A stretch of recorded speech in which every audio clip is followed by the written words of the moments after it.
我故意把 iPhone 摔到了地上。我不可能把那么贵的手机扔到地上，我只是在混淆你的听觉。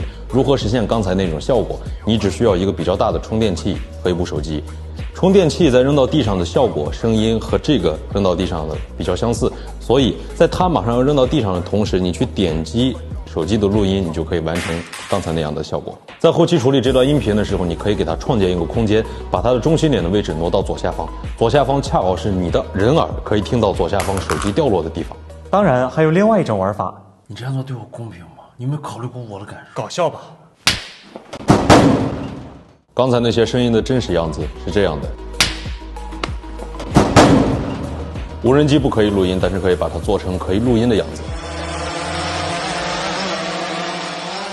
首先下载好一段无人机飞行的音频，创建空间后打上从右向左的关键帧，就可以实现这样的效果。所以你想让你的视频变得有趣和以往不一样的话，可以试着加入一下和现实生活中相反的一些音效。